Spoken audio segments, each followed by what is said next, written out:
Yes people, done with your break. आप लोगों का ब्रेक हो गया। ब्रेक के बाद वापस से आपका स्वागत है। तो ब्रेक से पहले हम लोग कुछ मिसलेनियस प्रोविजन पढ़ रहे थे और वो मिसलेनियस प्रोविजन में हमने अभी तक जो पढ़ा उसके बाद नेक्स्ट सेक्शन आती है 200 ए करके एंड 206 सीबी। ये 200 ए क्या होता है? ये तुम्हारा टीडीएस का इंटीमेशन होता है और 206 सीबी है ये तुम्हारा टीसीएस का इंटीमेशन होता है। अब एक बात समझना, जब आप अपना इनकम टैक्स का रिटर्न फाइल करते हो तो उसके बाद बैंगलोर में एक सीपीसी बना रखा है। सीपीसी का मतलब सेंट्रल प्रोसेसिंग सेंटर। ये कहां है? बैंगलोर में। ये क्या करता है? आपके रिटर्न को प्रोसेस करता है। अगर उसमें कोई अरिथमेटिक एरर है या इनकरेक्ट क्लेम है तो उसको वो सुधार देता है। अरिथमेटिक एरर मींस जैसे आपने कहीं कोई इंटरेस्ट का कैलकुलेशन गलत किया है या फिर आपने मान लो अपने रिटर्न में गलत रेट से टीडीएस जमा कराया है, काटा है, समथिंग कुछ गलतियां है, अरिथमेटिक एरर है, या फिर कोई भी ऐसा अरिथमेटिक एरर है या इनकरेक्ट क्लेम है। आपने कोई इनकरेक्ट क्लेम ले लिया, टीडीएस जमा तो कराया ही नहीं और आपने उसको क्रेडिट में डाल दिया है। तो अगर ऐसा कुछ किया है तो वो उसको सॉल्व करेगा और सॉल्व करने के बाद आपको एक इंटीमेशन भेजेगा। और वो इंटीमेशन कब तक भेजते हैं? With in 1 year from the end of the financial year in which return was file. आजकल तो बड़ा जल्दी आ जाता है, आपको पता है 15-20 दिन में इंटीमेशन आ जाता है, बट ये टाइम लिमिट होता है 1 year from the end of the financial year in which return was file. तो जिस ईयर में आपका रिटर्न फाइल हुआ उस ईयर के एंड से 1 साल के अंदर अंदर आपको इंटीमेशन आता है, ऐसा लॉ बोलता है करके। ठीक है, नॉट मोर इंपोर्टेंट सेक्शन। एक सेक्शन होती है 201। अब ये 201 सेक्शन क्या बोलती है कि अगर मान लो आपने किसी का टीडीएस काटा नहीं, काटना था टीडीएस बट आपने टीडीएस काटा ही नहीं, या फिर टीडीएस काटा बट गवर्नमेंट को आप जमा ही नहीं करा रहे हो, आप बड़े बेशरम हो। आपने टीडीएस या तो काटा नहीं या फिर काटा बट गवर्नमेंट को जमा नहीं करा रहे, तो आपको असेसिंग ऑफिसर आपको असेसी इन डिफॉल्ट बना सकता है। जैसे वोडाफोन को बनाया था, वोडाफोन ने हचिसन को पेमेंट किया था, उनका टीडीएस नहीं काटा था और नहीं काटा तो उस पर्टिकुलर केस में वोडाफोन को बना दिया असेसी इन डिफॉल्ट। फिर वोडाफोन जीत गई थी सुप्रीम कोर्ट में, फिर रेट्रोस्पेक्टिव अमेंडमेंट आया, फिर वापस प्रोस्पेक्टिव अमेंडमेंट लाया, वो मैं आपको नॉन रेजिडेंट टैक्सेशन में बताऊंगा। बट एक बात बताऊं, असेसी इन डिफॉल्ट क्या होता है कि आपने किसी का टीडीएस या तो काटा नहीं या फिर काटा बट गवर्नमेंट को जमा ही नहीं करा रहे, तो आपको असेसी इन डिफॉल्ट बनाया जाएगा। और असेसी इन डिफॉल्ट अगर बनाया जाता है तो आप पे एक तो 221 का पेनल्टी 221 का इंटरेस्ट लगता है एंड उस 221 का पेनल्टी लगता है और एक 220 का इंटरेस्ट लगता है। और 221 का पेनल्टी क्या होता है पता है? जितना आपने टीडीएस नहीं काटा उसका 100% तक वो पेनल्टी लगा सकते हैं कि जितना आपने टीडीएस नहीं काटा या गवर्नमेंट को जमा नहीं कराया उसका 100% तक आप पे पेनल्टी लग सकता है करके। ठीक है, तो देखिए क्या लिखा हुआ है, assessee in default a payer not deducted TDS means आपने टीडीएस नहीं काटा या फिर after deduction not paid to the government, government को पे नहीं किया, then such person is treated as assessee in default and required to pay the penalty under section 221 and that can be maximum 100% of the TDS amount। But A O कब तक आपको assessee in default बनाएगा? जैसे आप TDS काटना भूल गए थे तो कब तक आपको असेसी इन डिफॉल्ट बनाया जा सकता है? तो देखो, AO shall pass the order to treat assessee in default within 7 years from the end of the financial year in which payment or credit is made if the payment is made to the resident without TDS। Means अगर मान लो किसी resident person को आपने payment किया था या credit किया था उसका अकाउंट और आपने टीडीएस नहीं काटा, टीडीएस नहीं काटा मींस विदाउट टीडीएस आपने पेमेंट कर दिया था, टीडीएस नहीं काटा, तो आपको असेसी इन डिफॉल्ट बनाया जाएगा। उस ईयर के एंड से 7 साल तक का टाइम है, 7 इयर्स के अंदर आपको असेसी इन डिफॉल्ट बनाया जा सकता है, उसके बाद में नहीं। लेकिन एक बात समझना, आपने किसी नॉन रेजिडेंट को पेमेंट किया था या फिर आपने टीडीएस काटा था बट गवर्नमेंट को जमा नहीं कराया, तो आपने ज्यादा गड़बड़ किया है, मींस गलत किया है, तो इसमें कोई टाइम लिमिट ही नहीं है। 7 साल के बाद भी आपको असेसी इन डिफॉल्ट बनाया जा सकता है। तो देखो, अगर किसी रेजिडेंट को पेमेंट किया था और उसका टीडीएस नहीं काटा तो आपको 7 इयर्स के अंदर असेसी इन डिफॉल्ट बनाया जाएगा। लेकिन अगर आपने किसी नॉन रेजिडेंट को पेमेंट किया था, टीडीएस नहीं काटा, या फिर किसी रेजिडेंट नॉन रेजिडेंट को पेमेंट किया था, टीडीएस काटा था बट गवर्नमेंट को जमा नहीं कराया, तो आपका अनलिमिटेड ईयर से कभी भी 20 साल बाद भी आपको असेसी इन डिफॉल्ट बनाया जा सकता है। तो देखिए, if payment is made to non-resident without TDS or TDS deducted but not paid to government, then there is no time limit in law to treat the assessee in default। means after 15-20 years भी आपको assessee in default बनाया जा सकता है। एक ये वाला concept मैं आपको ऑलरेडी पीजीबीपी में बताया था कि एक बात बताओ, आपने TDS नहीं काटा आगे वाले का लेकिन आगे वाला बंदा बड़ा ईमानदार था, बड़ा ऑनेस्ट था। जैसे हमने एक एग्जांपल लिया था कि मैंने मान लो केसवानी सर को पेमेंट किया और हमने उनका टीडीएस नहीं काटा, लेकिन वो बड़े ऑनेस्ट थे। उन्होंने क्या किया, इनकम को इनकम में इंक्लूड कर दिया, उस पे जो भी टैक्स आता था गवर्नमेंट को भर दिया, उन्होंने अपना रिटर्न फाइल कर दिया। हम एक सीएसए फॉर्म लेके आगे 26A में, तो उस पर्टिकुलर केस में भैया आप असेसी इन डिफॉल्ट नहीं माने जाओगे। आप असेसी इन डिफॉल्ट नहीं माने जाओगे। बड़ा लॉजिकल सी चीज है कि आपने किसी को पेमेंट किया था, टीडीएस नहीं काटा था, बट वो पर्सन बड़ा ऑनेस्ट है। उसने क्या किया, इनकम को इनकम में इंक्लूड कर दिया, उस पे जो भी टैक्स आता था वो टैक्स गवर्नमेंट को भर दिया करके, ठीक है भैया, उसने अपना रिटर्न फाइल कर दिया। आप एक सीएसए सर्टिफिकेट लेके आ जाते हो तो फिर आपको असेसी इन डिफॉल्ट नहीं बनाया जाएगा। लास्ट सेक्शन इस पार्ट की, और लास्ट सेक्शन 2011A, ये आपको ध्यान देनी है। सेक्शन 2011A क्या बोलती है कि भैया अगर आप टीडीएस लेट काटते हो, देखो ऊपर तो क्या था कि भैया अगर आपने टीडीएस काटा ही नहीं, बड़े बेशरम हो, काटा ही नहीं, 1 साल गुजर गया, 2 साल आपने टीडीएस काटा ही नहीं, या आपने काट के गवर्नमेंट को जमा नहीं कराया। ये सेक्शन क्या बोलती है 2011A कि अगर आपने टीडीएस लेट काटा या फिर टीडीएस आपने लेट जमा कराया, तो अगर आपने लेट काटा या लेट जमा कराया तो आपको इंटरेस्ट पे करना पड़ेगा गवर्नमेंट को। और ये इंटरेस्ट कितना लगता है पता है, ये इंटरेस्ट लगेगा अगर आपने लेट काटा तो 1% पर मंथ और पार्ट ऑफ द मंथ, मतलब जितना टीडीएस का अमाउंट था, जितना लेट काटा उस पीरियड के लिए 1% पर मंथ और पार्ट ऑफ द अमाउंट। कहां से कहां तक लगेगा पता है, जिस दिन टीडीएस काटना था उस दिन से लेके जिस दिन टीडीएस काटा, मतलब जिस दिन टीडीएस काटना था उस दिन से लेके जिस दिन टीडीएस काटा उस दिन तक 1% पर मंथ और पार्ट ऑफ द मंथ की रेट से इंटरेस्ट लगेगा। और अगर आपने लेट जमा कराया तो भैया 1.5% पर मंथ और part of the month, because आप फ्रॉड कर रहे हो। आप क्या कर रहे हो, टीडीएस को लेट जमा करा रहे हो गवर्नमेंट को।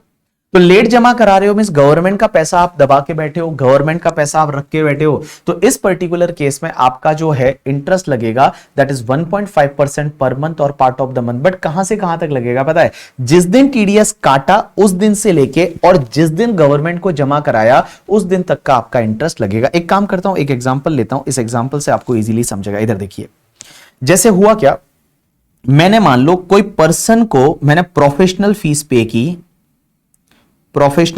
की 19 जुलाई 2022 को, और 5 लाख का प्रोफेशनल फीस पे किया इस दिन, बट मान लो टीडीएस नॉट डिडक्टेड, टीडीएस नहीं काटा, टीडीएस नॉट डिडक्टेड। अब हुआ क्या, यहां टीडीएस मैंने नहीं काटा। अब मैंने क्या किया, टीडीएस डिडक्ट किया, डिडक्टेड ऑन सपोज 15 नवंबर 2022, इस दिन को मैंने टीडीएस डिडक्ट कर दिया, ठीक है। अब एक बात समझना, ये टीडीएस मैंने डिपॉजिट कब कराया पता है, मैंने ये टीडीएस डिपॉजिट कराया ऑन 26 जून 2023 को। तो अब आप समझिए इंटरेस्ट कैसे कैसे लगेगा। तो पहली चीज तो आपने टीडीएस लेट काटा, तो लेट काटा, आंसर इज यस, क्योंकि आपने जब पेमेंट किया था इसी दिन टीडीएस काटना था, आपने टीडीएस इस दिन काटा है। तो भैया यहां से लेके और यहां तक आपका इंटरेस्ट लगेगा 1% पर मंथ और पार्ट ऑफ द मंथ। तो आपका टीडीएस का अमाउंट कितना है, 5 लाख है। प्रोफेशनल फीस पे 5 लाख पे 10% की रेट से आपका 50,000 टीडीएस का अमाउंट आना चाहिए। 50,000 पे इंटरेस्ट लगेगा, 1% पर मंथ और पार्ट ऑफ द मंथ की रेट से कहां तक, 19 जुलाई 2022 से लेके और 15 नवंबर 2022 तक। अब एक बात समझिए, यहां पे मैं बोल रहा हूं 19 जुलाई 2022 से लेके 15 नवंबर 2022, यहां पे आप मंथ कैसे कैलकुलेट करेंगे, मंथ क्या कैलेंडर मंथ लेने हैं ऐसे, जुलाई अगस्त सितंबर अक्टूबर नवंबर, ऐसे 5 महीने लेने हैं, या फिर आप क्या करेंगे, डेट वाइज चलेंगे कि भाई 19 जुलाई से लेके और आपका 19 जुलाई से लेके 18 अगस्त, ये 1 मंथ हुआ, 1 month 18 August, 18 September 2 month, 18 October 3 month and 18 November 4 month. तो ऐसे 4 मंथ हो रहा है। और अगर आप कैलेंडर मंथ लेंगे तो 5 मंथ होंगे। अब एक बात समझना, यहां पे मंथ को लेके कहीं क्लैरिटी नहीं है लॉ में। हमारे पूरे इनकम टैक्स लॉ में कहीं पे भी ये नहीं लिखा हुआ कि भैया पर मंथ और पार्ट ऑफ द मंथ का मतलब क्या होगा, क्या पार्ट ऑफ द मंथ में हमको कैलेंडर मंथ लेना है, या फिर कैलेंडर मंथ को क्या ऐसा मानना है कि भाई कैलेंडर मंथ में एक भी दिन है तो अपने को वो पूरा मंथ ऐसे लेना है, या फिर हमको यहां पे जो है वो आपको डेज वाइज कैलकुलेट करना है और मंथ का मतलब 30 डेज लेना है। अब इसमें कहीं क्लैरिटी नहीं है, तो क्लैरिटी नहीं है तो इंस्टीट्यूट क्या करती है, दोनों व्यू लेती है। इंस्टीट्यूट देखो लॉजिकली तो क्या होना चाहिए ना, पर मंथ और पार्ट ऑफ द मंथ का मतलब यही होना चाहिए कि 19 जुलाई से लेके और 18 अगस्त है, ये एक महीना होना चाहिए। फिर उसके बाद 18 सितंबर, 18 अक्टूबर एंड 18 नवंबर, तो 4 महीने, तो आपको 4 महीने का यहां पे इंटरेस्ट लगना चाहिए। लेकिन जो ट्रेसेस का वेबसाइट है, जो ट्रेसेस का वेबसाइट है वो यहां पे 5 महीने पकड़ता है। अब आपको एग्जाम में क्या करना है, आप 4 महीना करके आइए, कोई दिक्कत नहीं। मंथ का मतलब भैया आपका 19 जुलाई से लेके और आपका 18 अगस्त वो एक महीना होगा, 18 सितंबर, 18 अक्टूबर एंड 18 नवंबर करके, ठीक है। ये आपके 4 महीने हो गए, तो 4 महीने का इंटरेस्ट आ गया 15,000 मल्टीप्लाई बाय 1% मल्टीप्लाई बाय 4 महीना, तो आपका ये इंटरेस्ट आया 2,000। अब एक बात समझिए, आपने टीडीएस डिडक्ट कर दिया 15 नवंबर को, आपको जमा कब कराना चाहिए, मैं बताऊं, अगले महीने की 7 तारीख तक। और अगले महीने की 7 तारीख आती है 7 दिसंबर 2022 तक आपको जमा कराना चाहिए था। आपने तो जमा कराया कब जाके पता, 26 जून 2023 को। तो कितना आपने तो डिले कर दिया, तो इस पे आपको इंटरेस्ट लगेगा कि 50,000 का टीडीएस था, तो 1.5% की रेट से इंटरेस्ट लगेगा। अब ये इंटरेस्ट कौन से पीरियड का लगेगा, क्या पीरियड 7 दिसंबर तक आप जमा करा सकते थे, तो 7 दिसंबर के बाद में क्या ये इंटरेस्ट चालू होगा 8 दिसंबर से, आंसर इज नो। ये इंटरेस्ट रन करेगा, अगर आपने 7 दिसंबर तक जमा करा दिया होता तो बेटा इंटरेस्ट नहीं लगता, बट अगर 7 दिसंबर को जमा नहीं कराते हैं तो ये इंटरेस्ट आपका रन होगा, दैट इज 15 नवंबर 2022 से लेके जिस दिन टीडीएस काटा था वहां से लेके टीडीएस जमा कराया, दैट इज द 26 जून 2023। अब 26 जून 2023 यहां पे भी मंथ वैसे ही, 15 नवंबर से 14 दिसंबर एक महीना, 14 जनवरी 2 महीना, 14 फेब 3 महीना, 14 मार्च 4 महीना, 14 मई एंड 14 जून, एंड 14 जून के बाद भी ये 26 जून, तो आपके 7 मंथ हो जाएंगे। यहां पे आपके टोटल कितने मंथ हो जाएंगे, 7 मंथ हो जाएंगे, 7 मंथ हो जाएंगे, सही बोल रहा हूं मैं। 15 नवंबर, सॉरी 15 नवंबर से 14 दिसंबर, 14 जनवरी, 14 Feb, 14 March, 14 April, 14 May, 14 June and 14 जून के बाद में है तो 8 मंथ हो जाएंगे। यहां पे आपका 8 मंथ हो जाएंगे, तो 8 मंथ का 50,000 multiply by 1.5% multiply by 8 month, it's comes to the 6,000। तो आपको टोटल गवर्नमेंट को 8,000 रुपीज का इंटरेस्ट है वो पे करना पड़ेगा करके, ठीक है। चलिए आपको चाहिए तो ये एक बार देख लीजिए करके, ठीक है। अब एक बात समझना, एक कंपनी है जिसका नाम है sun outsourcing solution private limited, 2018 Telangana Andhra Pradesh high court का जजमेंट है। अब एक बात समझना, इन्होंने क्या किया कि अपने एम्प्लॉयज को इंडिया के बाहर भेजा था कुछ काम के लिए, अपने एम्प्लॉयज को इंडिया के बाहर किस काम के लिए भेजा था, आउटसोर्सिंग का काम है, देखिए कंपनी के नाम से पता चलता है। तो इन्होंने क्या किया, अपने एम्प्लॉय को इंडिया के बाहर भेजा और उनका टीडीएस काटना भूल गए गलती से। मतलब इनको लग रहा था कि टीडीएस कटेगा नहीं, इनको लग रहा था कि टीडीएस नहीं कटेगा करके, ठीक है। इनको लग रहा था कि टीडीएस नहीं काटना है, बट गलती से गलती थी इनका, ये मतलब देख रहे थे कि टीडीएस काटना है नहीं काटना, बाद में पता चला टीडीएस काटना था, उन्होंने टीडीएस लेट काटा।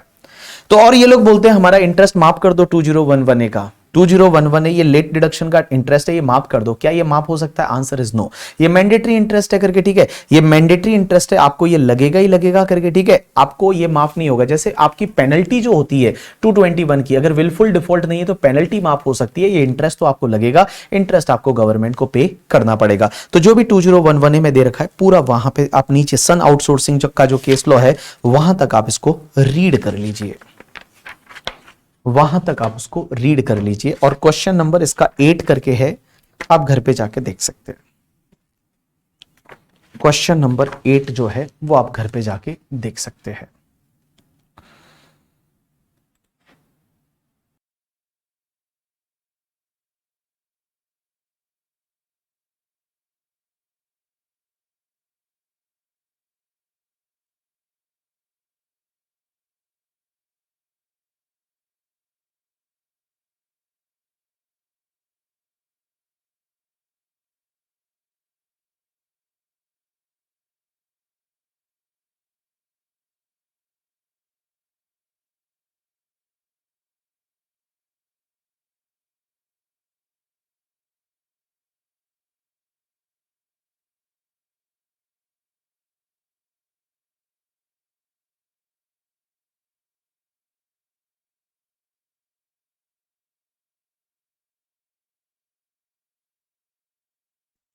चलिए डन डन। अब एक बात समझिए, उर्वी ऐसा नहीं होगा ना। उर्वी बोलती है कि सर 2000 पे और इंटरेस्ट लगना चाहिए ना 1.5% की रेट से। नहीं, ऐसा नहीं होता। 1.5 देख, 1.5% आपका जो डिफॉल्ट है उसमें इसीलिए तो ज्यादा ले रहे हैं 1.5%। तो 2000 पे और 52 पे नहीं लगना चाहिए, 50 पे ही लगेगा। चलिए डन। चलिए अब अपन एक काम करते हैं, एक कॉन्सेप्ट पढ़ते हैं जिसका नाम है टीसीएस। टीसीएस बाकी आप छोड़ दीजिए, टीडीएस में कल पढ़ेंगे अपन। एक काम करते हैं, अभी अपन पढ़ना चालू करते हैं एक concept that is call your TCS. TCS का मतलब यहां टाटा कंसल्टेंसी सर्विस से नहीं है। टीसीएस का मतलब होता है tax collected at source. Tax collected at source, that is TCS. आप में से बहुत सारे लोगों को टीसीएस के बारे में पता नहीं होगा, क्योंकि आपने ऑफिस में टीडीएस तो देखा है बट आज तक आपने टीसीएस नहीं देखा होगा। आपके ऑफिस में आपने टीडीएस तो देखा है बट आपने टीसीएस नहीं देखा होगा। ये टीसीएस कहां लगता है? टीसीएस है वो, टीसीएस कहां लगता है? अच्छा, टीसीएस जीएसटी में भी है क्या? अच्छा, वेरी गुड, मेरे को आइडिया नहीं। तो चलिए टीसीएस क्या है वो मैं आपको एक एग्जांपल के थ्रू बता दूं तो आपको इजीली समझ में आ जाएगा। जैसे मान लो फॉर एन एग्जांपल, ये कहां लगता है? ये कुछ कुछ केसेस में लगता है, ऐसे हर जगह नहीं लगता, ये कुछ कुछ केसेस में लगता है। जैसे एग्जांपल के लिए एक वाइन की दुकान है जिसका नाम है for an example Prateek wine. Prateek खुद का ही नाम है ना भाई, पापा का नाम तो नहीं, तो बोलेगा ऐसे पापा के नाम पे वाइन की दुकान खुलवा ली तुमने करके, ठीक है। प्रतीक खुद का ही नाम है ना, हाँ, क्योंकि उसमें क्या होता है, नाम मेरे को दिखता है, कभी हो सकता है वो मिडिल नेम लिखा और वही मुझे दिख गया। तो चलिए एक काम करते हैं, एक दुकान है वाइन की जिसका नाम है प्रतीक वाइन, और ये प्रतीक वाइन्स है, ये मान लो दिल्ली में एक दुकान है, प्रतीक वाइन्स। अब एक बात समझना, ये जो प्रतीक वाइन है ये क्या करती है? वाइन्स खरीदती है और हाँ, मेरा ही है, तो चलो बढ़िया। प्रतीक वाइन्स ये क्या करती है? वाइन खरीद के लोगों को बेचती है। जो भी बेवड़े लोग होते हैं वो बेवड़े लोगों को वाइन वगैरह ये लोग बेचते हैं। अब एक बात समझना, इन्होंने वाइन खरीदी, वो किससे खरीदते हैं? इंडिया में जैसे सूला वाइन्स करके है, सूला वाइन्स, सूला विनयार्ड्स करके कंपनी है सूला वाइन्स, और सूला वाइन्स है वो वाइन बेचते हैं। अब एक बात समझना, सूला वाइन है, ये प्रतीक वाइन्स को वाइन बेच रहे हैं, और ये प्रतीक वाइन किसको बेचेगा? कस्टमर को बेचेगा मार्केट में। अब हुआ क्या, जब ये सूला वाइन वाले इनको जब वाइन की सेल करेंगे, मींस अल्कोहलिक लीकर की सेल करेंगे, फॉर एन एग्जांपल यहां सूला वाइन वाले सेल कर रहे हैं और परचेज कौन कर रहा है? प्रतीक वाइन से ये परचेज कर रहा है। तो लॉ मेकर्स बोलते हैं कि यहां पे जब ये प्रतीक वाइन वाला परचेज कर रहा है और परचेज कर रहा है तो यहां पे बिल जो आएगा ना, बिल में जैसे 1 लाख रुपए का वाइन का बिल है तो उसमें बेटा 1% की रेट से टीसीएस भी ऐड होगा और 1000 रुपीज टीसीएस आएगा, और यहां पे 1 लाख और 1000 रुपीज है वो सूला वाइन्स वाले कलेक्ट करेंगे। तो सूला वाइन वालों ने प्रतीक वाइन से क्या किया? सूला वाइन वाले जो है उन्होंने प्रतीक वाइन को सेल किया, अल्कोहलिक लीकर तो सेल किया 1 लाख का, लेकिन उसके साथ साथ में ये क्या करेंगे? 1 लाख तो कलेक्ट करेंगे ही, क्योंकि प्रतीक वाइन 1 लाख पेमेंट करेगा। तो 1 लाख के साथ साथ में ये 1000 रुपीज है उनका टीसीएस भी, प्रतीक वाइन का टीसीएस कलेक्ट करेंगे और गवर्नमेंट को जमा करा देंगे। तो कुल मिला के टोटल जो कलेक्शन होगा वो 1 लाख और 1000 रुपीज होगा। तो सिंपली मैं बताऊं टीसीएस क्या होता है कि जो सेलर होता है ना, वो सेलर क्या करता है? बायर से जो पेमेंट कलेक्ट करेगा, जो भी बिल का अमाउंट होता है, बिल और उसमें है वो टैक्स जोड़ के देता है और उस अमाउंट को कुछ कलेक्ट कर देता है, that is called tax collection at source. So in simple word में बता दूं कि सेलर क्या करता है? बायर से कुछ ना कुछ अमाउंट कलेक्ट करता है और गवर्नमेंट को जमा करा देता है, that is the tax collection at source करके, ठीक है। अब एक बात समझते हैं, सर ये टीसीएस कॉन्सेप्ट कहां कहां पे लगता है? क्या हर जगह टीसीएस लगता है? हर सेल एंड परचेज पे टीसीएस लगता है? Answer is no. हर सेल पे टीसीएस नहीं लगता, कुछ कुछ इसकी स्पेसिफिक सेक्शन है वहां पे टीसीएस लगता है। कहां कहां पे लगता है तो देखना। सबसे पहले जो टीसीएस की सेक्शन है ना, वो सेक्शन है 206C करके। तो इस सेक्शन को हम बोलेंगे 206C करके। अब ये 206C की सब सेक्शन 1 सबसे पहले, और सब सेक्शन 1 है वो यहां पे कुल मिला के 5 आइटम की बात करते हैं। 5 आइटम कौन कौन सी? सबसे पहला आपका एल्कोहलिक लीकर। जो एल्कोहलिक लीकर होता है, alcoholic liquor for the human consumption, means बेवड़े लोगों के पीने का दारू, alcoholic liquor for the human consumption, उस पे 1% की रेट से टीसीएस है। Alcoholic liquor for the human consumption, इसमें 1% की रेट से टीसीएस है। दूसरा तुम्हारा तेंदू लीव्स। तेंदू लीव्स का मतलब होता है, हिंदी में हम लोग बोलते हैं बीड़ी पत्ता, जिसमें बीड़ी बनती है ना, बीड़ी समझते हो ना, वो वाली बीड़ी करके, ठीक है। तो जो बीड़ी होती है, वो बीड़ी जिस पत्ते में बांधते हैं, वो पत्ता जो होता है उसको बोला जाता है तेंदू लीव्स। तो तेंदू लीव्स है, तेंदू लीव्स के केस में आपका टीसीएस है वो 5% रहेगा। तेंदू लीव्स के केस में आपका जो टीसीएस है वो टीसीएस 5% रहेगा। तेंदू लीव्स के बाद में जो तुम्हारा टिम्बर होता है, टिम्बर एंड फॉरेस्ट प्रोडक्ट, अगर कोई भी टिम्बर है एंड फॉरेस्ट प्रोडक्ट है तो उस पर्टिकुलर केस में टीसीएस है वो 2.5% रहेगा, 2.5%। एंड उसके बाद में जो स्क्रैप होता है, स्क्रैप, स्क्रैप मतलब भंगार बोलते हैं हम लोग करके, ठीक है। जो स्क्रैप होता है, स्क्रैप केस में टीसीएस की रेट है वो 1% है। एंड उसके बाद में जो मिनरल्स होते हैं, मिनरल्स कौन से पता है? या तो कोल है, या फिर लिग्नाइट है, या आयरन ओर है। तो कोल, लिग्नाइट एंड आयरन ओर, वहां पे टीसीएस की रेट है वो 1% रहेगी। तो देखिए सबसे पहली चीज मैं बताऊं, टीसीएस सेक्शन 206 शिवाजी बीडी, हाँ शिवाजी बीडी, ठीक है। 206C sub section 1, sub section 1 है वो 5 प्रोडक्ट का जिक्र करती है, 5 प्रोडक्ट का जिक्र करती है कि ये 5 प्रोडक्ट पे टीसीएस आएगा। अब ये 5 प्रोडक्ट कौन कौन से हैं? तो सबसे पहला alcoholic liquor for human consumption, बेवड़े लोगों के पीने का दारू। दूसरा tendu leaves, tendu leaves means bidi पत्ता। तीसरा टिम्बर एंड फॉरेस्ट प्रोडक्ट। चौथा स्क्रैप, और पांचवा मिनरल्स, दैट इज द आपका coal, lignite and iron ore. ये 5 प्रोडक्ट ऐसे हैं जिसमें टीसीएस आएगा। रेट क्या रहेगी? तो रेट आप ऐसे याद रख सकते हो कि बीड़ी है ना 5 रुपए में मिलती है। आपको पता है ये बीड़ी जो है ना वो संभाजी बीड़ी, ठीक है, लंगर बीड़ी एक आता है करके, ठीक है, 31 नंबर बीड़ी गांव में, हमारे गांव में बिकती है।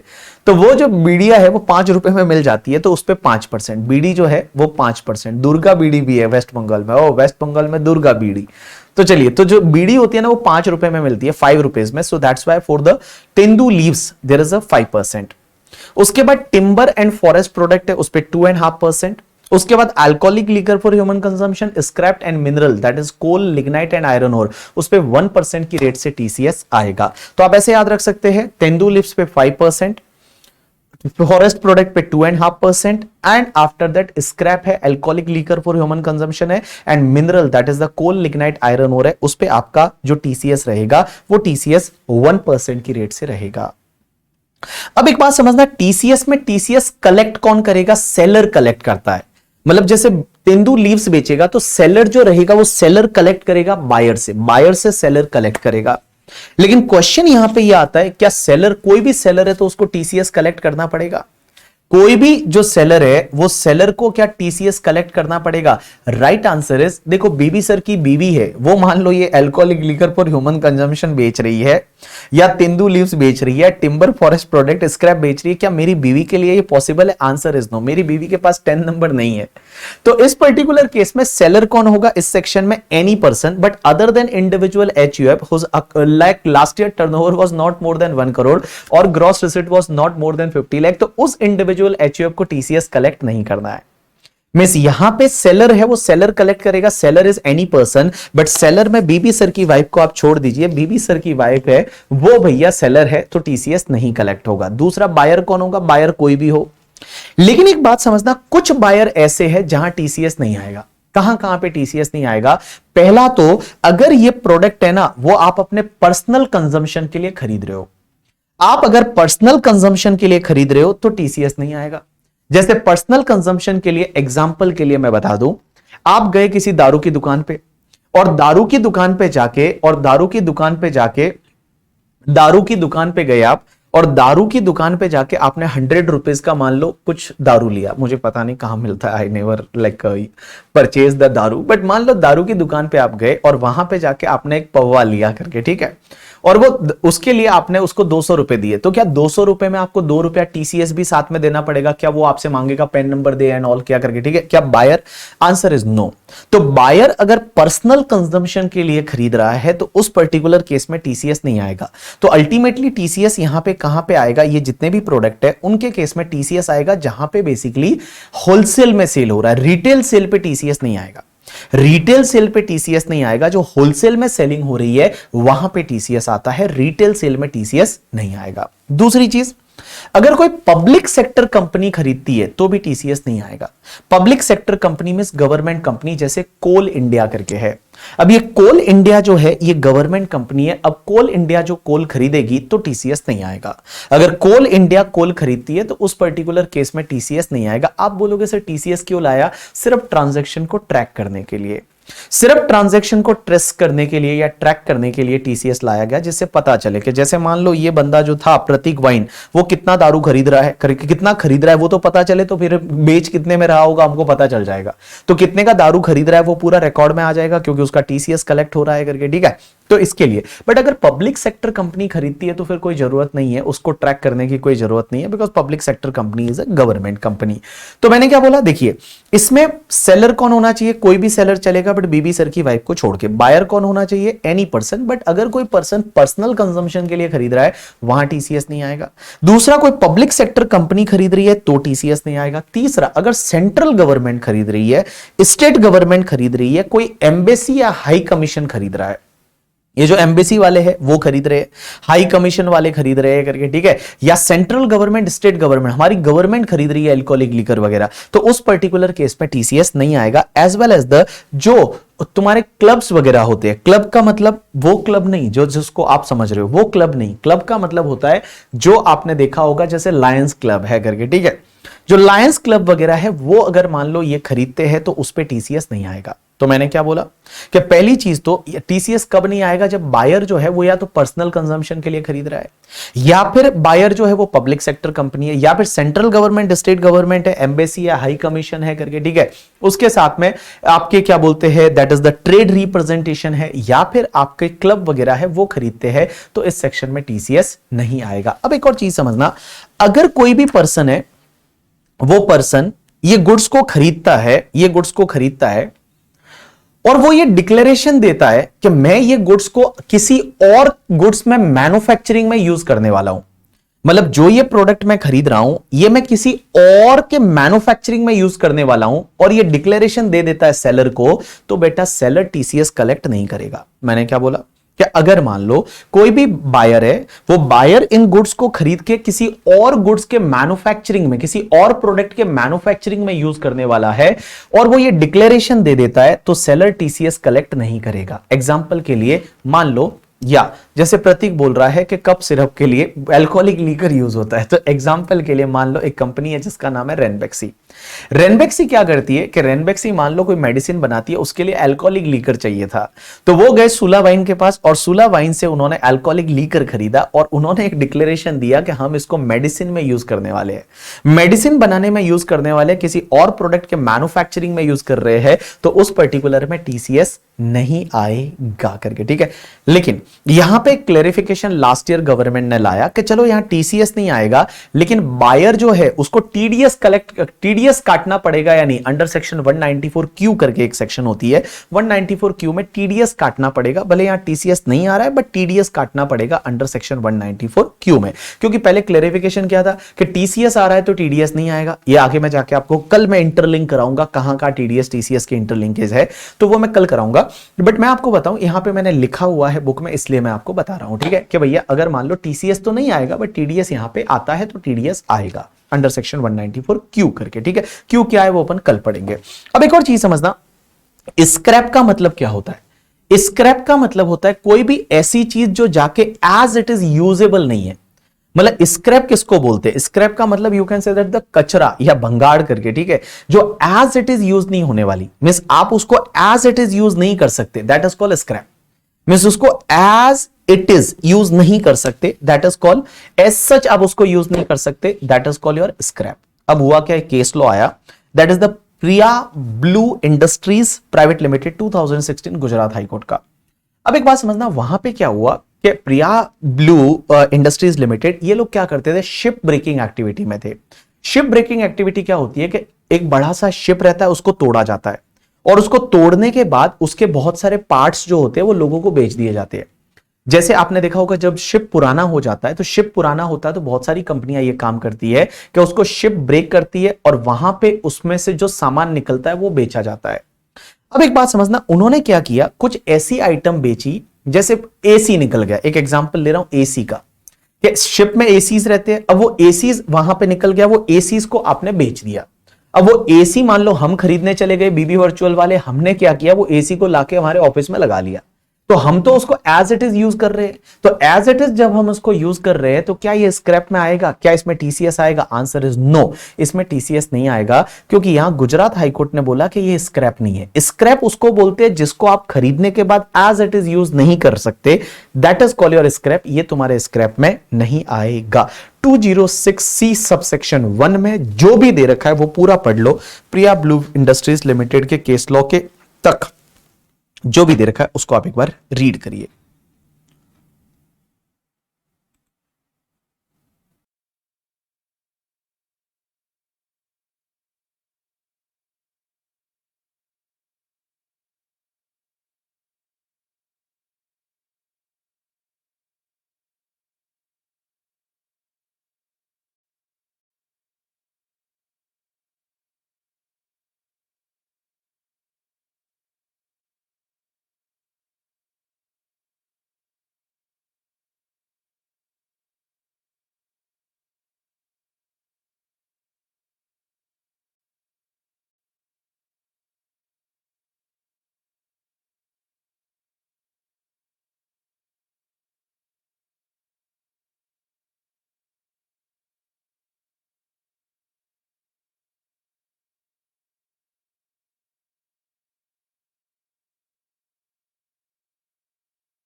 डन पीपल,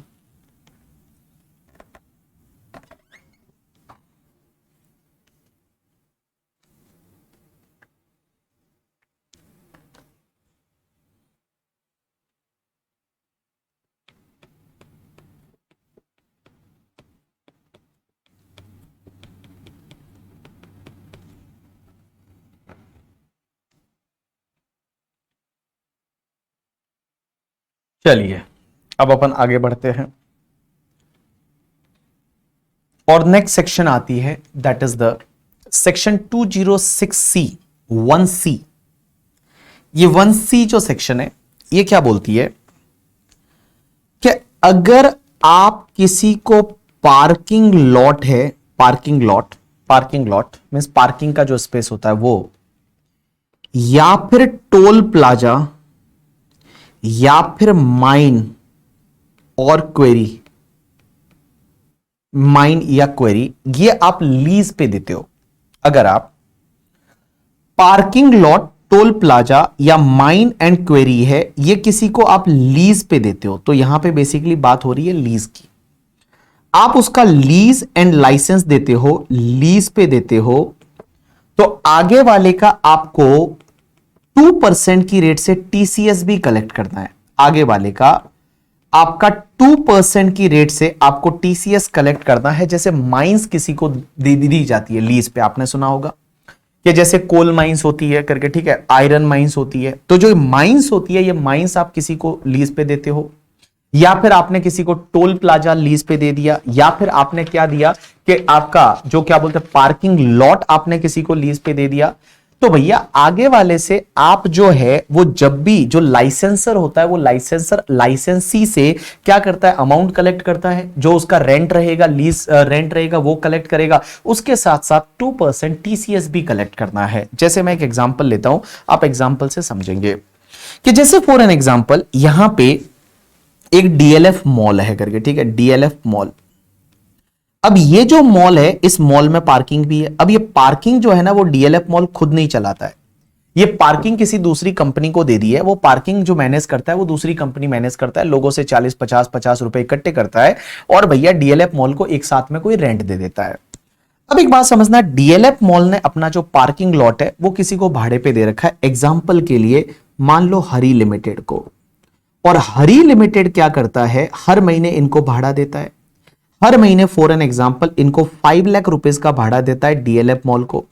और पार्किंग लॉट जो चलाता है वो डीएलएफ मॉल चलाता है, उससे कमाता है, लोगों से 40 रुपए, 20 रुपए, 50 रुपए ऐसे पार्किंग का पैसा लेता है और हर महीने डीएलएफ मॉल को 5 लाख रुपीस दे रहा है। तो ये 5 लाख रुपए जो देगा ना, इसके साथ में इनको अपना टीसीएस भी देना पड़ेगा 2% की रेट से। और 2% की रेट से जो है वो टीसीएस भी है, वो टीसीएस डीएलएफ मॉल कलेक्ट करेगी हरी लिमिटेड से। तो यहां पे जो भी तुम्हारा लाइसेंसर है, लाइसेंसर मतलब जिसने लाइसेंस दिया है, वो क्या करेगा, लाइसेंसी से उसका टीसीएस है वो 2% कलेक्ट करेगा। अब आप मुझे बोलोगे कि हरी लिमिटेड टीडीएस भी तो कलेक्ट करेगा, it is a rent of property, तो टीडीएस भी आएगा, आंसर इज यस, आएगा, टीडीएस भी आएगा यहां पे। तो ये हरी लिमिटेड क्या करेगा, टीडीएस काटेगा अंडर सेक्शन 194 आई, क्योंकि रेंट दे रहा है। और बेटा ये डीएलएफ मॉल क्या करेगा, टीसीएस कलेक्ट करेगा 2% की रेट से। तो कुल मिला के ये सेक्शन क्या है, 206C सब सेक्शन 1C है। ये सेक्शन ये बोलती है कि अगर कोई लाइसेंसर है किसी को पार्किंग लॉट भाड़े पे देता है, टोल प्लाजा देता है या फिर माइन एंड क्वेरी देता है, तो उसको लीज पे देता है, भाड़े पे देता है, तो उस पे 2% की रेट से आगे वाले का टीसीएस कलेक्ट करना है। लेकिन एक चीज समझना, यहां पे सर लाइसेंसर कौन होगा, मिस कलेक्टर कौन होगा, जो पर्सन अपन ने वहां देखा था बीबी सर की वाइफ को छोड़ के, अगर बीबी सर की वाइफ है उसको छोड़ के बाकी सब लोगों को टीसीएस कलेक्ट करना पड़ेगा। कलेक्टी कौन होगा, किसने भाड़े पे लिया, any person other than the public sector company, public sector company को छोड़ के बाकी से टीसीएस कलेक्ट करना होगा। यहां पे इन्होंने बोला हुआ है कि माइंस एंड क्वेरी में सब चीजें इंक्लूड होगी एक्सक्लूड करके, ठीक है, आपकी जो मिनरल ऑयल की माइंस होती है उसको छोड़ के। मींस जो पेट्रोलियम नेचुरल गैस की माइन है वो यहां पे कवर नहीं होती। मींस यहां पे माइंस जो कवर होती है वो नॉर्मली कोल की माइन है करके, ठीक है, या स्टोन की माइन है, पत्थर की माइंस है, वो माइंस एंड क्वेरी है, वो यहां पे कवर होगी। तो 206C1C है, एक बार आप रीड कर लीजिए, आज तक एग्जाम में तो कभी आया है नहीं, रीड कर लीजिए।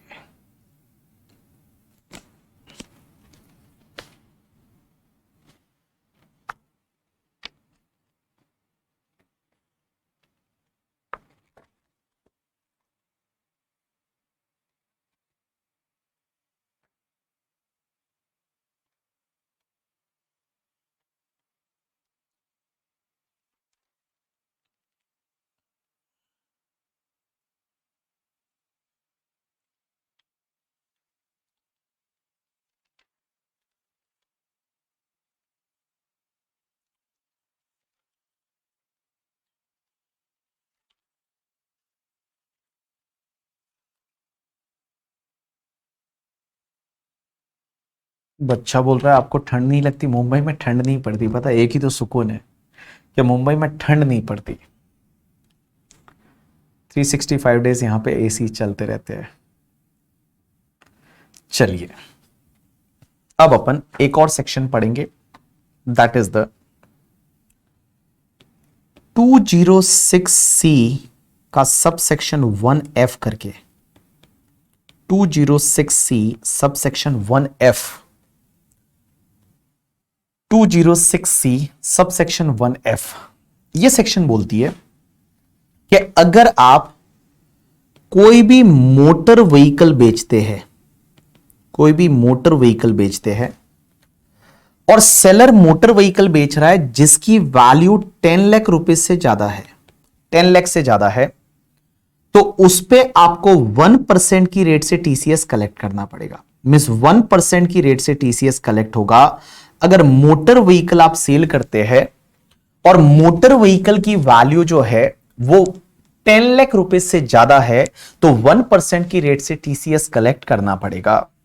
इसको आप एफ को ऐसे याद रख सकते हैं फरारी करके, ठीक है, फरारी कार आती है, हाई वैल्यू कार आती है। तो अगर कोई ऐसी मोटर व्हीकल है और मोटर व्हीकल सेल किया जिसमें वैल्यू 10 लाख से ज्यादा है तो 1% की रेट से टीसीएस कलेक्ट होगा।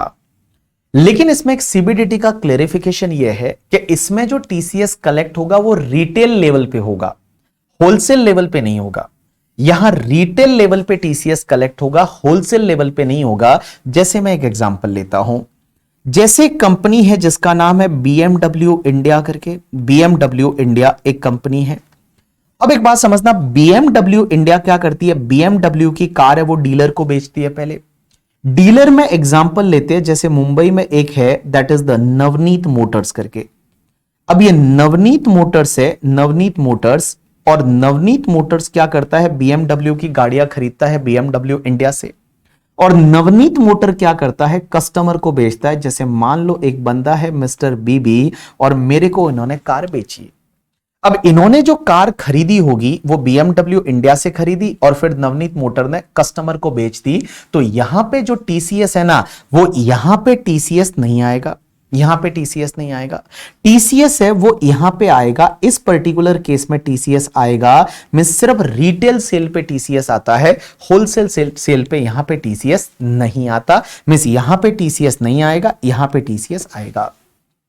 बट टीसीएस तभी आएगा जब आपका जो सेल वैल्यू है ना, वो सेल वैल्यू आपका 10 लाख रुपए से ज्यादा है तो टीसीएस आएगा, अदरवाइज टीसीएस नहीं आएगा। अब एक और क्वेश्चन आता है कि सर इसमें सेलर कौन होना चाहिए, सेलर कोई भी बीबी सर की वाइफ को छोड़ के, बिकॉज बीबी सर की वाइफ है वो टीसीएस कलेक्ट नहीं कर सकती, उसके पास 10 नंबर नहीं है, वो कंप्लायंस नहीं कर सकती। तो बीबी सर की वाइफ को छोड़ के कोई भी सेलर है तो उसको टीसीएस कलेक्ट करना पड़ेगा। अब एक और चीज समझना, बायर कौन होना चाहिए, तो कोई भी पर्सन बायर है तो चलेगा, कोई दिक्कत नहीं, कोई भी पर्सन बायर है उसका टीसीएस कलेक्ट होगा।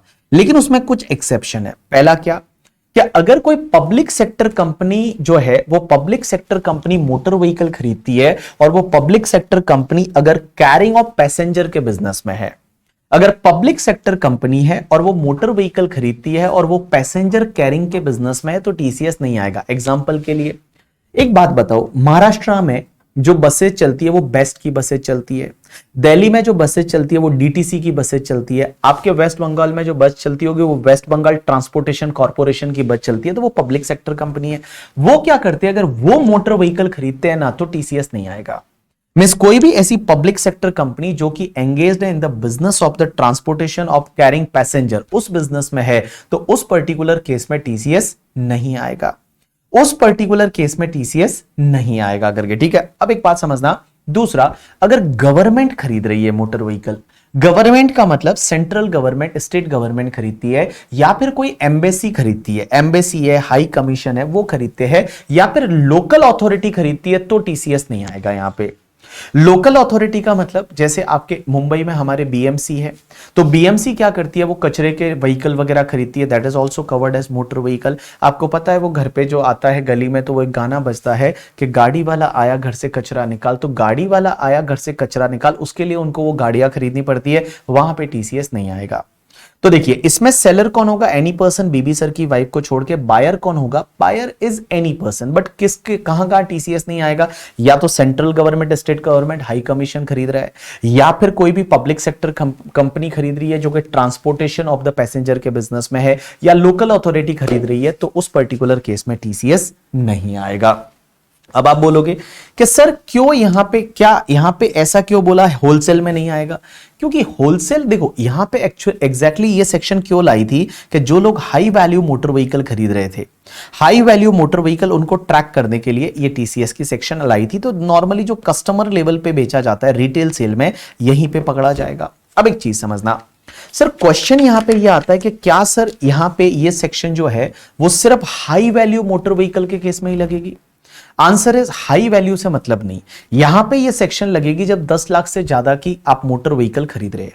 अब वो मोटर व्हीकल हाई वैल्यू है, मतलब लग्जरी है या नहीं, उससे कोई फर्क नहीं पड़ता। इट इज नॉट नेसेसरी के that it is a luxury करके, इट इज नॉट नेसेसरी कि जो मोटर व्हीकल है वो लग्जरी होना चाहिए। देयर मे बी पॉसिबिलिटी कि आपने मान लो एक टाटा की गाड़ी खरीदी और आपने एक टाटा की नेक्सॉन करके गाड़ी खरीद ली। अब टाटा नेक्सॉन है, वो टाटा नेक्सॉन भी 14 लाख की है, तो इस पर्टिकुलर केस में भी क्या टीसीएस आएगा? आंसर इज यस, इस पर्टिकुलर केस में भी टीसीएस आएगा। इस पर्टिकुलर केस में भी टीसीएस आएगा। मींस 10 लाख से ज्यादा का कोई भी मोटर व्हीकल है तो टीसीएस आएगा। लेकिन एक बात समझना सर, एक बात बताइए, आप बोल रहे हैं 10 लाख से ज्यादा का, लेकिन क्या ये जरूरी है कि भाई ये पूरे साल का मिला के 10 लाख से ज्यादा है, या ईच सेल 10 लाख से ज्यादा है?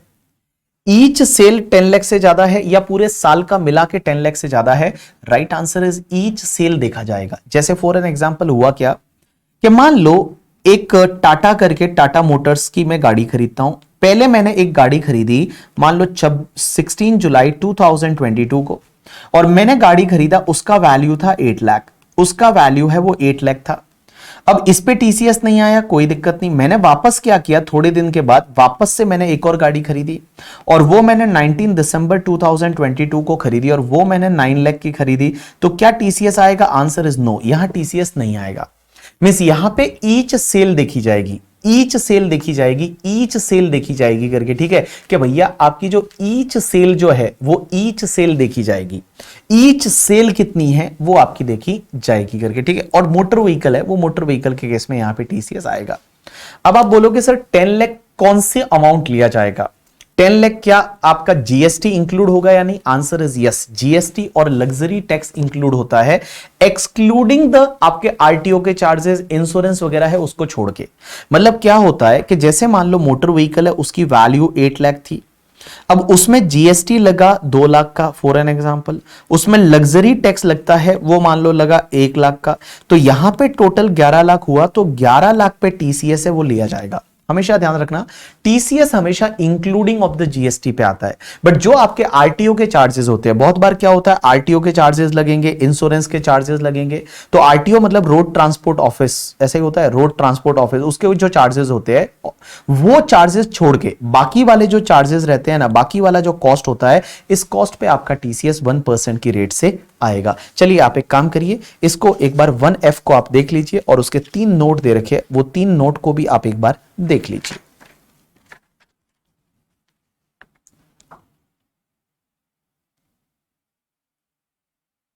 Transport company purchase truck for transportation, whether TCS applicable? Answer is yes Shashikant, it is applicable. किसी ने बोला टीसीएस का रिफंड मिलता है क्या? आंसर इज यस, टीसीएस का रिफंड मिलेगा ना। इट इज लाइक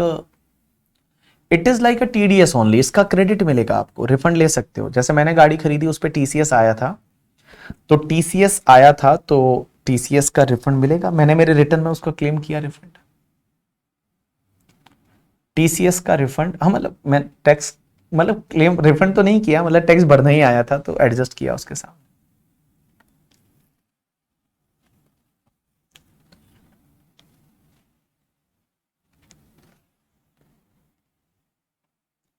ये लिगेशन एंड कॉन्सुलेट्स का मतलब क्या होता है? मीनल कॉन्सुलेट का मतलब क्या होता है? जैसे एम्बेसी तो एक ही होती है। मृदुल, आपके क्लासेस में इशू आ रहा है, that is from your side, मेरी साइड से नहीं है बेटा।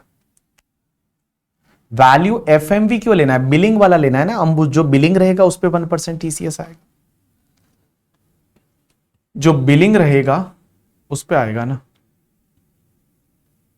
बोले आपने कौन सी कार खरीदी? मैंने अभी 6 महीने पहले एक ऐसी कार खरीदी। लोग बोलेंगे यार ऐसी कोई कार खरीदते होंगे, बट क्या है, मेरा शौक है।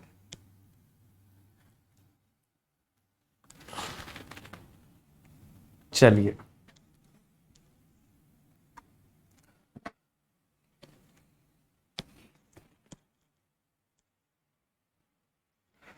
किसी ने बोला बाइक इसमें आएगी या नहीं, मोटर व्हीकल में? Because law makers use the word motor vehicle, I have to check, एक बार चेक करना पड़ेगा बाइक इसमें आएगी या नहीं। 10 लाख से ज्यादा की है।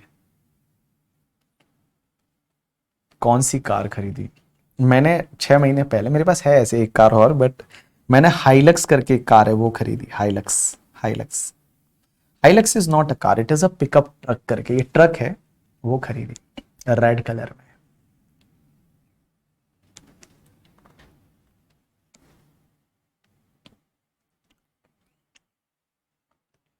आप बोलोगे मैं बताऊं हाइलक्स कैसी लगती है, मैं आपको यहाँ बताऊं ना। लोग बोलते हैं कि यार ये क्या इसलिए लाई है, आपने कोई बिजनेस चालू किया है क्या करके, ठीक है? तो दिस इज द हाइलक्स।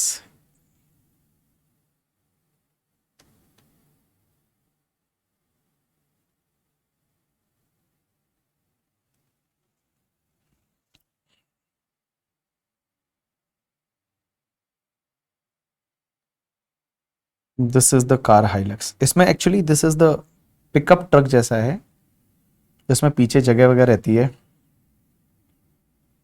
ये टोयोटा की एक कार है। क्या करते हो इसका? कुछ नहीं।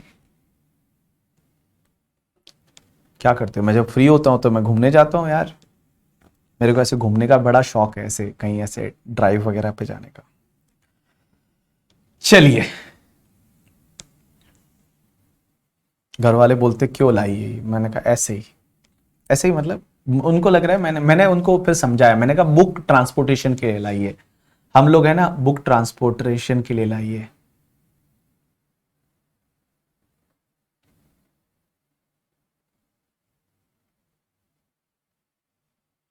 चलो, तो ये बोल रही है कि मैं तो आपको रोज स्कूटी पे देखती हूँ, कार का झूठ बोल रहे हो। अरे कार लेके यहाँ कहाँ आऊंगा? मेरा स्टूडियो पास में है, 5-7 मिनट के दूर पे। चलो डन। सर कितना पैसा लगा? आईसीआईसीआई बैंक ने लोन करके दिया तो लोन लगा। छोड़ो अभी यार, दुख मत दिलाओ, याद मत दिलाओ। घर वालों को ये समझाया कि मैंने कहा बच्चों को बुक डिलीवरी होती है तो वो काम करेंगे इसमें, तो बोले ठीक है। चलिए अब एक काम करते हैं। हाँ,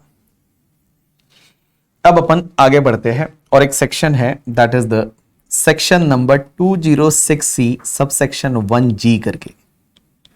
206C सब सेक्शन 1G आज की लास्ट सेक्शन, आज की लास्ट सेक्शन करके, ठीक है। हाँ, 206C सब सेक्शन 1G करके। अब एक बात समझना, ये सेक्शन क्या बोलती है समझने की कोशिश करना। ये आपने एक एलआरएस स्कीम सुना क्या? एलआरएस स्कीम सुना? Liberalise remittance scheme. LRS scheme के बारे में आपने सुना या नहीं? फटाफट बता दो, आपने एलआरएस स्कीम के बारे में सुना या नहीं? Liberalise remittance scheme.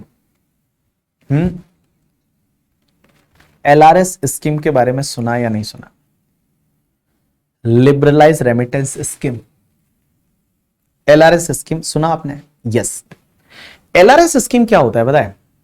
हम इंडिया के जो लोग हैं ना, हमको इंडिया के बाहर पैसे भेजने की परमिशन है। और हम इंडिया के बाहर कितना पैसा भेज सकते हैं पता है? हम इंडिया के बाहर एक साल में, इंडिया के बाहर फेमा में है, LRS is under the FEMA. अगर आप गूगल पे जाएंगे तो आपको एलआरएस स्कीम के बारे में मिलेगा। LRS scheme reserve bank of India का एक स्कीम है, that is the LRS scheme. LRS scheme RBI का। अब ये एलआरएस स्कीम जो है ना, ये आरबीआई का स्कीम है। इसमें क्या है कि इंडिया वाले लोग इंडिया के बाहर एवरी ईयर आप जो है $2.5 लाख इंडिया के बाहर भेज सकते हो। जैसे आप कभी कभी सोचते हो ना कि भैया आपको इंडिया के बाहर, मान लो आपको इंडिया के बाहर शेयर खरीदने, आपने कभी सोचा होगा कि एप्पल के शेयर खरीदने, माइक्रोसॉफ्ट के शेयर खरीदने हैं। आजकल एक नया ट्रेंड और चालू हुआ है, दुबई में प्रॉपर्टी खरीदनी है। तो दुबई में प्रॉपर्टी खरीदनी है, बहुत सारे लोग दुबई में प्रॉपर्टी खरीदते हैं। तो उसमें क्या होता है ना कि आप इंडिया के बाहर कितना पैसा भेज सकते हो, एवरी ईयर का लिमिट है, दैट इज द $2.5 लाख का। तो $2.5 लाख बहुत ज्यादा होता है। तो $2,50,000 मल्टीप्लाई बाय, अगर आप 80 का रेट लेते हो तो it's comes to the 2 crore rupees, right.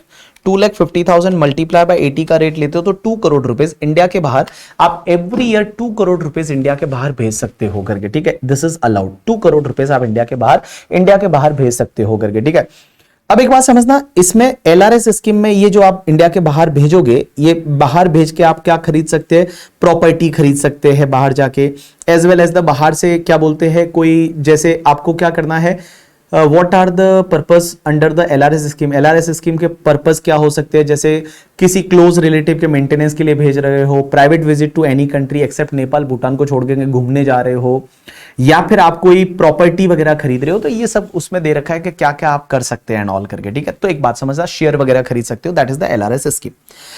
अब है ना, गवर्नमेंट को लगा कि यार ये एलआरएस स्कीम में लोग इंडिया के बाहर पैसा भेज रहे हैं, बट इनकम टैक्स में ट्रैक नहीं हो पा रहे कि कौन कौन लोग भेज रहे हैं। इनकम टैक्स में ये ट्रैक नहीं हो पा रहे कि कौन कौन लोग भेज रहे हैं। तो क्या हुआ, लॉ मेकर्स ने एक सेक्शन बनाई लास्ट टू लास्ट ईयर बनाई। और लास्ट टू लास्ट ईयर ये सेक्शन बना के इन्होंने लिखा कि अगर कोई ऑथोराइज डीलर है, ऑथोराइज डीलर का मतलब होता है जो बैंक्स वगैरह जिसके थ्रू आप इंडिया के बाहर पैसा भेजते हो।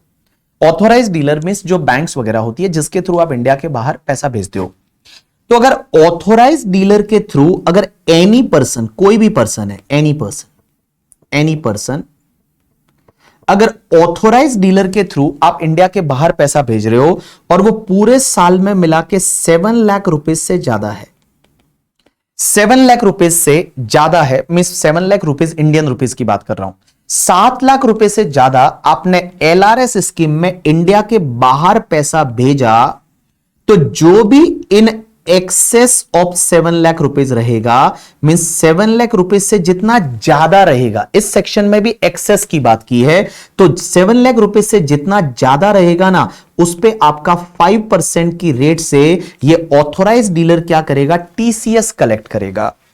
ये ऑथोराइज डीलर जो है वो ऑथोराइज डीलर क्या करेगा, आपका टीसीएस कलेक्ट करेगा, टीसीएस कलेक्ट करेगा, और वो टीसीएस जो कलेक्ट करेगा वो कौन सी रेट से करेगा, 5% की रेट से करेगा करके। ठीक है, तो देखिए बेटा समझने की कोशिश करना, अगर कोई ऑथोराइज डीलर है वो क्या करता है, किसी भी पर्सन से पैसा किसी का बाहर भेज रहा है, और बाहर भेज रहा है कौन सी स्कीम में भेज रहा है, एलआरएस स्कीम में भेज रहा है, और एलआरएस स्कीम में अगर इंडिया के बाहर 7 लाख पर एनम से ज्यादा भेजता है तो जितना भी इन एक्सेस ऑफ 7 लाख है उस पे 5% की रेट से टीसीएस आएगा।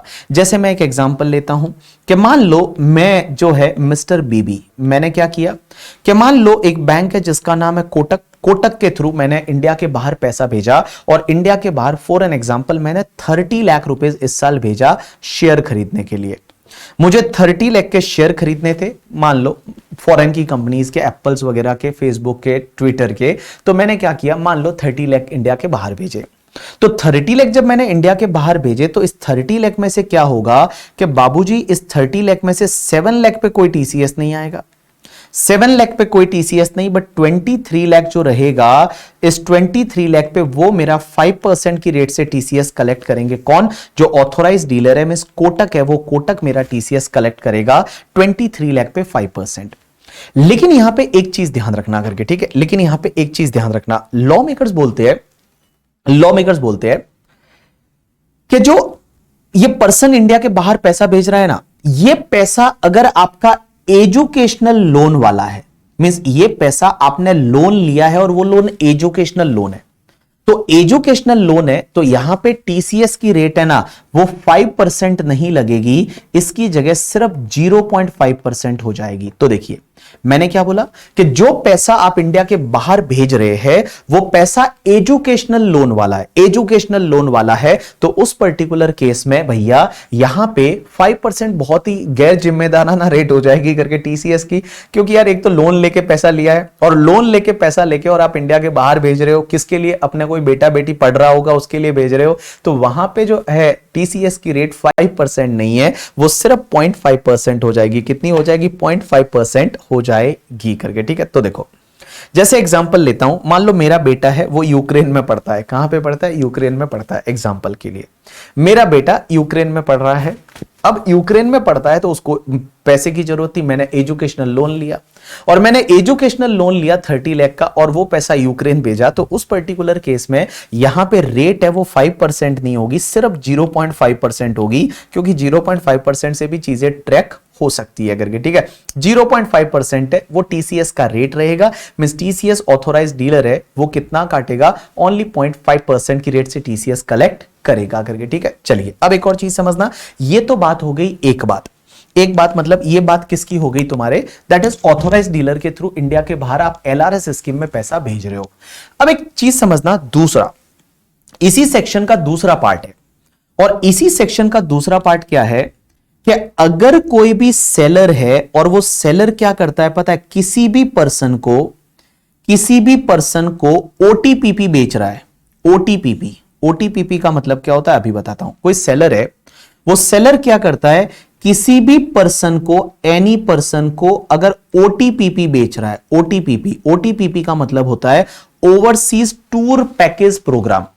मिस आप इंडिया के बाहर घूमने जा रहे हो, और इंडिया के बाहर अगर आप घूमने जा रहे हो और वो आपको ओटीपीपी बेच रहा है, ओवरसीज टूर पैकेज प्रोग्राम बेच रहा है, मींस पैकेज बेच रहा है, हनीमून पैकेज बेच रहा है करके। ठीक है, तो ये जब किसी भी पर्सन से पैसा कलेक्ट करेगा ना, तो उसके साथ साथ में उसका यहां पे बेटा 5% की रेट से टीसीएस भी कलेक्ट करेगा।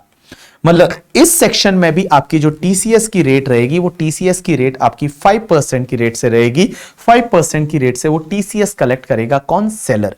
यहां पे 7 लाख का लिमिट नहीं है, यहां पे कितना भी है उससे कोई फर्क नहीं पड़ता। जैसे मैं एक एग्जांपल लेता हूं, आपके बैच में से हमने मान लो प्रॉमिस कर दिया कि आपके बैच में से अगर टॉप 10 में किसी पर्सन ने रैंक ला ली तो मैं आपको सिंगापुर भेजूंगा, मैं आपको सिंगापुर भेजूंगा अगर आपके बैच में से किसी ने टॉप 10 में रैंक ला ली तो। अब एक बात समझना, हमने आपके लिए सिंगापुर का पैकेज बुक कराया किससे? मेक माई ट्रिप से। तो मेक माई ट्रिप से यहां बीबी वर्चुअल ने क्या किया? सिंगापुर से कोई पैकेज बुक कराया, सिंगापुर का पैकेज बुक कराया मेक माई ट्रिप से, और वो पैकेज था 2 लाख का। तो हम जब इसको 2 लाख का पेमेंट करेंगे ना, तो 2 लाख के साथ साथ में हमको उनको 5% का टीसीएस भी देना पड़ेगा। मींस यहां पे जो पैकेज का जो सेलर है वो क्या करेगा? 5% की रेट से टीसीएस है वो टीसीएस भी कलेक्ट करेगा। तो देखिए इस सेक्शन को आप ऐसे याद रख सकते हैं, 2061G मतलब घूमने जा रहे हैं, जी मींस घूमने जा रहे हैं करके, ठीक है, घूमने जा रहे हैं। तो जी को आप ऐसे घूमने से याद रख सकते हो। ये last to last year section I और ये इतने डेवलपमेंट हो रहे हैं ना टीडीएस टीसीएस टॉपिक में करके, कल मैं आपको पढ़ाऊंगा क्या डेवलपमेंट है करके, ठीक है, मजा आएगा कल के लेक्चर में आपको। तो देखिए यहां पे क्या हुआ, सेलर जो है वो ओटीपीपी बेच रहा है। ओटीपीपी का मतलब होता है overseas tour package program. Package program मतलब आप सिर्फ फ्लाइट बुक नहीं कराई या सिर्फ होटल बुक नहीं कराई, देखो सिर्फ फ्लाइट बुक, मैं दुबई गया सिर्फ फ्लाइट बुक कराई तो भैया टीसीएस नहीं आएगा, या मैंने किसी से सिर्फ होटल बुक करा ली तो टीसीएस नहीं आएगा। मैं पैकेज बुक करा रहा हूं। पैकेज में क्या होता है? आपका ट्रेवलिंग भी होता है, खाना भी होता है, फूड भी होता है करके, ठीक है, मतलब उसमें पैकेज आप बुक कर रहे हो। जब जिसको पैकेज बोल सकते हो, वो पैकेज अगर आप बुक कराते हो तो ये सेक्शन में आपका 5% की रेट से टीसीएस है वो टीसीएस कलेक्ट होगा करके, ठीक है। अब एक और बात समझना, अगर जैसे ये पैकेज में, ये पैकेज जो है, मैंने कोई पैकेज लिया, समझने की कोशिश करना, मैंने कोई पैकेज लिया और मैंने सोचा कि मैं पैकेज लेके मैंने पैकेज लिया, एक मान लो मेरे को जाना है यूरोप टूर पे, मैंने यूरोप टूर पे मेरे को जाना है, तो मैंने क्या किया, मेक माई ट्रिप से एक पैकेज लिया और वो पैकेज है 40 लाख का, मान लो 40 लाख का पैकेज है, 40 लाख का पैकेज है। और मैंने किससे लिया? मेक माई ट्रिप से, बीबी ने लिया किससे? मेक माई ट्रिप से 40 लाख का पैकेज। अब इस पैकेज पे हमने 5% की रेट से टीसीएस भी दे दिया। अब एक बात समझना, पैकेज में कंडीशन ऐसी है कि इस 40 लाख रुपीस मैं आपको दे रहा हूं ना, इसमें से 10 लाख रुपीस मुझे फॉरेन करेंसी चाहिए फॉरेन में जाके।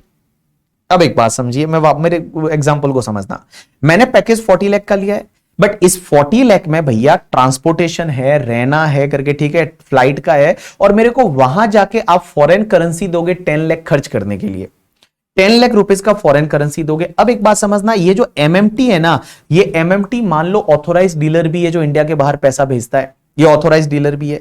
तो ये लोग मुझे 10 लाख है वो 10 लाख वहां जाके देंगे, कहां पे? फॉरेन में। तो वो इसमें 40 लाख में भाई 10 लाख वो भी तो इंक्लूड है इस ओटीपीपी में जो कि इंडिया के बाहर मुझे मिलने वाला है।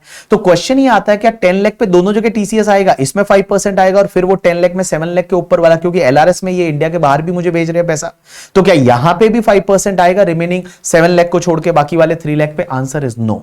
मतलब यहां अगर सेलर ने टीसीएस कलेक्ट कर लिया है, ये जो सेलर है, ये सेलर ने अगर टीसीएस कलेक्ट कर लिया है, सेलर ने टीसीएस कलेक्ट कर लिया है, तो उस पर्टिकुलर केस में मतलब सेलर ने टीसीएस कलेक्ट कर लिया है, तो फिर अगर आप भले ऑथोराइज डीलर आप खुद ही हो तो आपको वापस टीसीएस कलेक्ट करने की जरूरत नहीं है करके, ठीक है। यू गॉट माई पॉइंट और नॉट? यस। अब एक और चीज समझना, ये सेक्शन एप्लीकेबल नहीं होगी अगर कोई पर्सन जो है वो रेजिडेंट नहीं है इंडिया का, इंडिया का रेजिडेंट नहीं है, जैसे नॉन रेजिडेंट लोग वगैरह घूमने आते हैं, अब वो ओटीपीपी खरीदते हैं तो क्या उनका भी टीसीएस काटा जाए, कलेक्ट होगा? आंसर इज नो ना।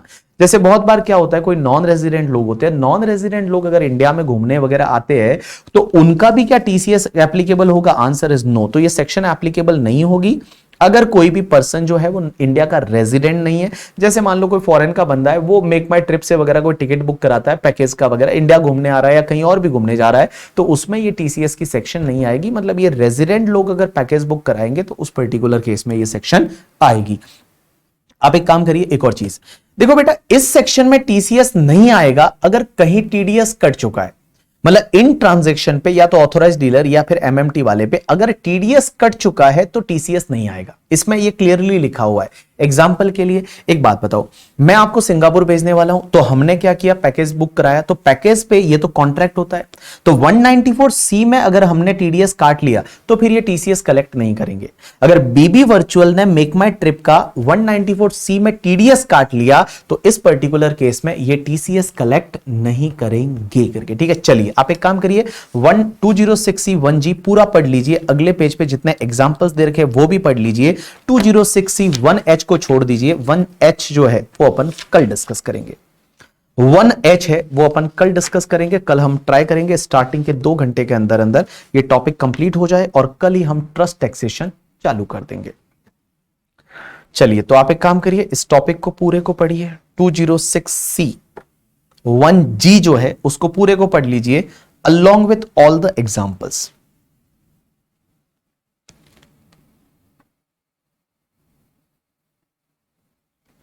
विदिता बोल रही है कि आपने वर्बल कॉन्ट्रैक्ट किया है तो क्या ये बाइंडिंग होगा सिंगापुर ट्रिप का? 101% मैं तुझे सिंगापुर ट्रिप दूंगा, टॉप 10 में रैंक लाके दे दे बस, टॉप 10, ठीक है। चलो डन, ये सिर्फ विदिता के लिए एप्लीकेबल। चलिए विदिता मेहनत कर, जितनी मेहनत कर सकती है ना उतनी कर। सिंगापुर ट्रिप और साथ में एक इंटरव्यू भी तुम्हारे साथ में। चलो डन, बैट।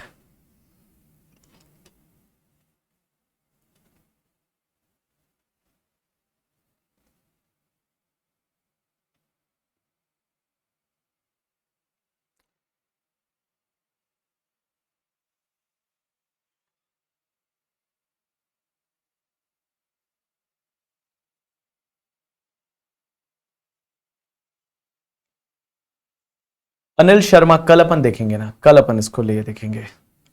सबके लिए एप्लीकेबल कर दो, चलो सबके लिए एप्लीकेबल, डन। ये लाइव बैच के जो फास्ट ट्रैक बैच के जितने बच्चे हैं, हिंदी फास्ट ट्रैक बैच के जितने लाइव के बच्चे हैं सबके लिए टॉप 10 में रैंक, ठीक है। बहुत मेहनत करनी पड़ती है बट करना। चलिए पेज नंबर 380 381 पे जो दे रखा है उसको पूरा पढ़ लीजिए। 2061H से ऊपर जो भी दे रखा है उसको आप पढ़ लीजिए, ठीक है।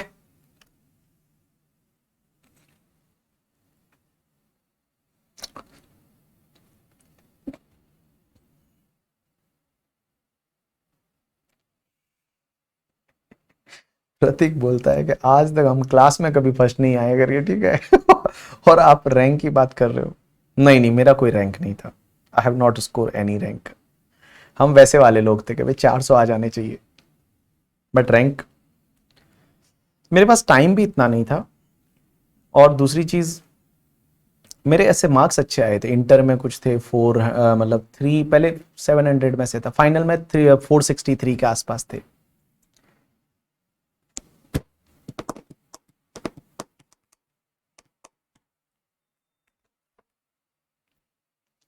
चलिए डन, ट्राई करो ट्राई करो, मोटिवेट हो यार, कम से कम थोड़ा मोटिवेट तो हो।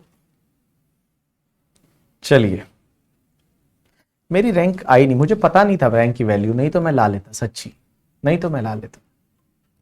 अगर मुझे रैंक की वैल्यू पता होती ना, कि भाई रैंक उस टाइम पे मुझे वैल्यू पता नहीं थी, मेरे को लगता था ठीक है यार पास हो जाते हैं, मेहनत करते हैं, पास होने जितनी मेहनत करेंगे।